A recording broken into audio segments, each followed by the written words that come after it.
It's a controversial bottle for sure, but lots of people love it and still seek it out when they can. Today we're doing a review of Heaven Hill 7-Year Bottled in Bond. Hey everybody, welcome back to another episode of the Bourbon Hutch. Thanks so much for joining me on this journey through the world of whiskey. So that's right, today we have a very interesting bottle of bourbon before us, though not probably interesting in terms of flavor profile. For many people, this is a quintessential bourbon, but interesting in its history. So Heaven Hill 7-Year Bottled in Bond was released in 2019 with an MSRP of $40. So in the current bourbon market, $40 for a 7-year product from a large reputable distillery, actually not at all bad. I paid $50 for this. This is not the easiest bottle to find, even in Kentucky, especially in Kentucky. I don't think it was released in Kentucky in 2019 for some weird reason, but it is relatively difficult to find, and I paid $50 for it. All that being said, the interesting history here is that there previously was a 6-year bottled in bond Heaven Hill product that sold for $12 to $15. Now that was a different era of bourbon for sure, but knowing that, and then having this come out about a year after that product was discontinued, 1 extra year of age statement, but more than double the price. That raised a lot of eyebrows, but by all accounts, this is still really good classic whiskey. And in the current bourbon market, it's one that people are still seeking and looking to get on their shelves. So today, wanted to take a crack at a review for you guys. I was able to get a bottle, happy to have one on my shelves, and just want to see how good this whiskey is. We do have the Heaven Hill 6-year green label, that's a Kentucky only release, that we'll do a little comparison to as well. Not quite the same as comparing it to the bottled in bond, but we'll get a little sense about the age here and what's going on there. All right, let's dive into the nose, palate, and finish here on Heaven Hill 7-year bottled in bond. So on the nose, nice. I get a lot of cherry on this and vanilla. Some spicy cinnamon too. Not a heck of a lot of brown sugar, but just a touch of it. A little bit of ethanol, so some heat that's not necessarily just cinnamon, but ethanol in there too. But yeah, I get some good oak, maybe even like a tobacco, which is surprising. It's only 7 years, but it gives off a presence of age. But most dominant for me is this like cherry, vanilla, brown sugar, little bit of tobacco note. Very, very nice. Not super special in any way, but definitely screaming bourbon to me. So let's dive in and have our first sip here. Cheers, everybody.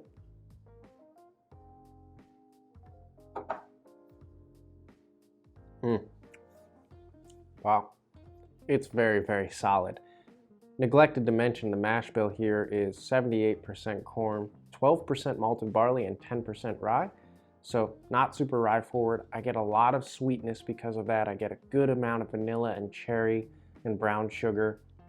There is a tobacco presence. There is a hefty, slight oakiness. It's a little bit drying in the back palate and the finish. So it's kind of this presentation of what I guess I would consider core to bourbon. There's a little bit of honey in there too, so some lighter flavors, but it's also darker and richer, especially toward the back end of the palate. I feel like the sweetness really hits you up front, and then some darker, richer flavors kick in toward the back.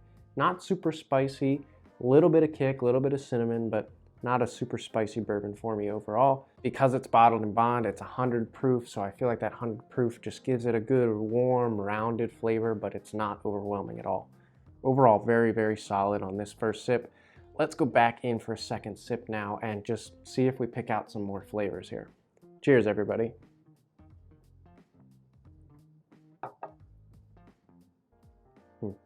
Okay. That stayed very consistent for me. I will say, as I brought it up to my mouth and my nose, I got a good whiff of oak and a little bit of nuttiness. There's a touch of that on the palate, not a heck of a lot of nuttiness, and it's not like a super salty peanut. It's more of like a creamy, smooth, sweet peanut butter kind of note. So that's nice. It's underneath everything, but most of it just stayed the same for me with this vanilla. Got more cherry on that sip. some honey, and then brown sugar and oak, and a dose of tobacco. I think the tobacco is actually what's surprising me the most on this, is how much the presence of age and that sweet tobacco kind of note comes through, especially on the back end. That's what's getting me the most and actually inviting me to take another sip.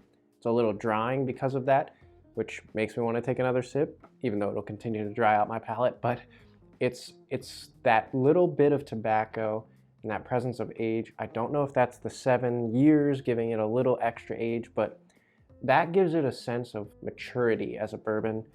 Other than that, it's very, I don't want to say average, but it's very sort of just centered on what bourbon is supposed to be, or what most people think of as bourbon. It's not doing anything special, but I like that tobacco note as sort of welcome feature of the back end of this whiskey, inviting me to drink more and know that I'm drinking something with some maturity. Anyway, that was a lot of talk. Let's actually go in and evaluate the finish now, and we'll get more into that. So cheers.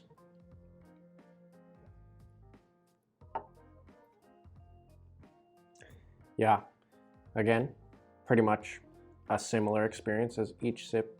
I don't feel like I'm getting new layers or it's really developing. It's just kind of staying right where it was from the very first get-go, which is not a bad thing at all because it brings some pretty good flavors.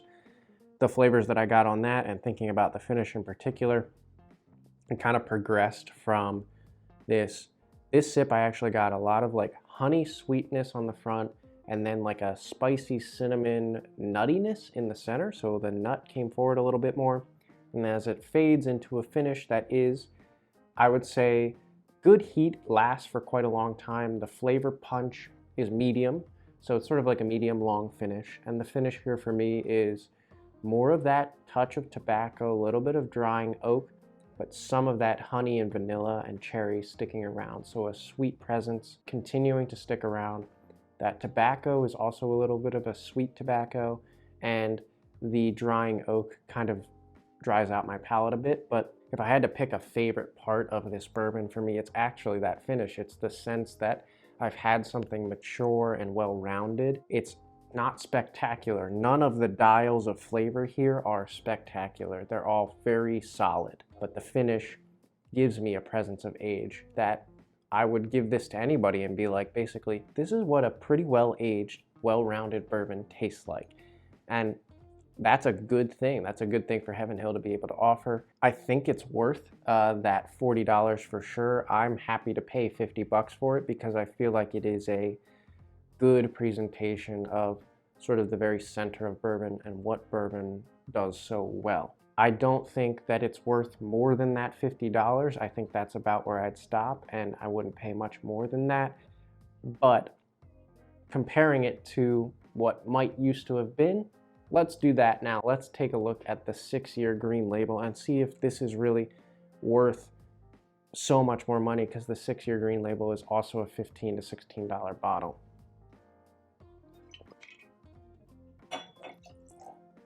All right, I've got these poured up now. We've got the 6-year green label here and the Heaven Hill 7-year bottle and bond over there. Just wanted to give these a moment of comparison because as a 6-year product, is the 7-year obviously a little bit more proof too? Is it really that much better? I can still find some of these, though it's rarer these days, for around 16 bucks. So is Heaven Hill 7-year that much better?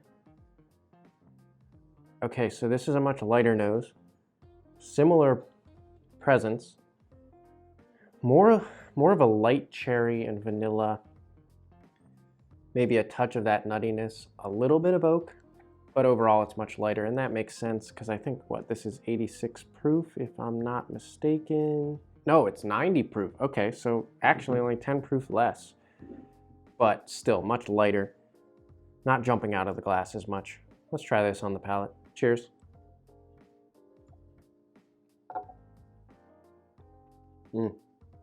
Wow, okay, they are different. This 6-year for me, much more delicate, much more of a honey nut. There's actually a good amount of nuttiness on this one. Honey, nut, and vanilla experience. Very little of that cinnamon spice and almost none of that tobacco nature really shining through for me. Versus, one more sip of this Heaven Hill 7-year. Cheers.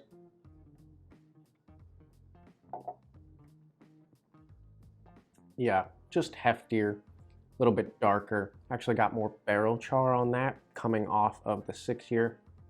The 6-year is delightful in lots of ways for a whatever, $15, $16 bottle. I mean, very hard to beat.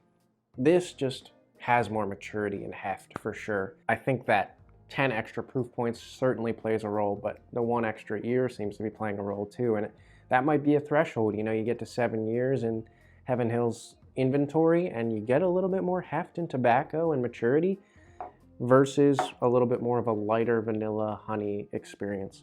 Unfortunately, don't have a bottle of that 6-year bottled in bond to compare at a similar proof point or the same proof point, but from these two bottles, I don't think the Heaven Hill 7-year is light years above this 6-year. 6 years its own thing, but the Heaven Hill 7-year certainly is a darker, richer, and heftier bourbon, and the 6-year is just lighter and breezier in lots of ways and more nutty because of that for some reason. But anyway, I don't think that the comparison is really which one's better.